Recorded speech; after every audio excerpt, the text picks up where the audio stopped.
Okay, I'm back now with my 2B pencil. I'm going to find an area that's lighter. I'm going to work on this area here.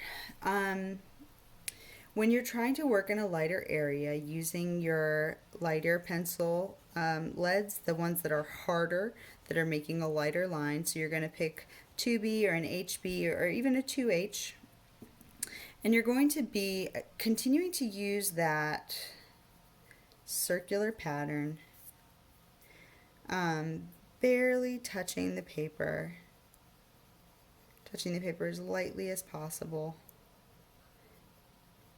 What we're trying to do with this is create the illusion that we've got one even value the whole way across.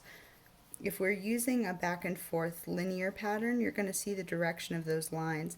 And while that's not wrong, it's just not as smooth and realistic as this, hovering circles, overlapping circles sort of technique. Notice I'm holding my pencil very close to the table rather than up high, so that I'm using the side of the pencil. And this lead that I have here is, this graphite is a type of pencil that I love. It's a monolith. It's all graphite with just a plastic coating over it, so it gives me a larger area of just graphite, which helps me control it better. You don't have to have these. They're not cheap, and if you drop them, they break, and that's a bummer. But they can be really useful. If you think that drawing is something that you're going to continue in, I do recommend looking into these.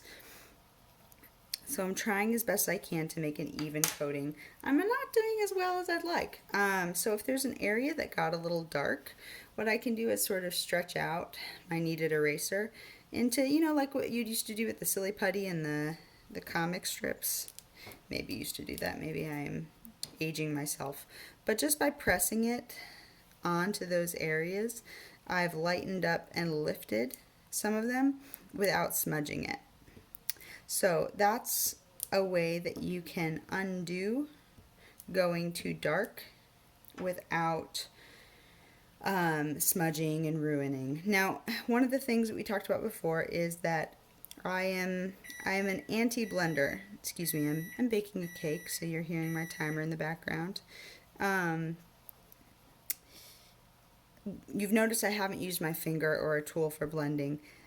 Like I said to you last time, it's not wrong, it's just not as crisp.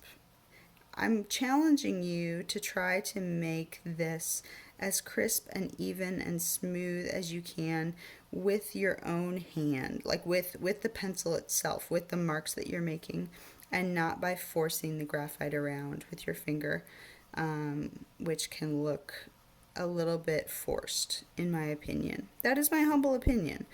Now, when you get out of my class and you do your own drawings, please do them however you want. But it's my job to try to teach you the best techniques I know, and this is, in my professional opinion, the best technique I know.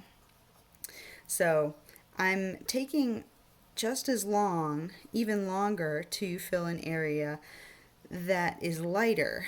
It's just harder because you have to have more restraint than you did before. Now, one of the things that you'll see is that where I drew those lines earlier, there are indentations in the paper that are not being covered by the graphite when I'm using them lightly.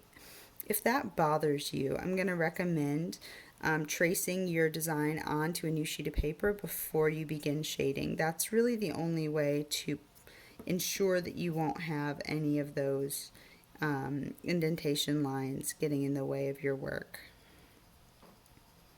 So I'm going to continue on with this drawing in a time lapse so that you can see kind of more of the process. I'm hoping to. I don't know if I'll have the chance to finish it, but this will get you started. This should take you several hours. If you are done in 20 minutes, it means that it probably needs a little more work. That maybe you worked a little bit too fast. So keep that in mind. Don't rush. Take your time. Really be paying close attention. Continue to bounce your eyes from the curly cue to the drawing that you're making. If you're having trouble identifying the values, kind of blur your eyes or squint a little bit, and that will help those become clearer. If you have questions, let me know. I am here to help you, but I'm really excited. This is where we really transform from just the contours into a real kind of finished and focused work of art. Best of luck in your drawing.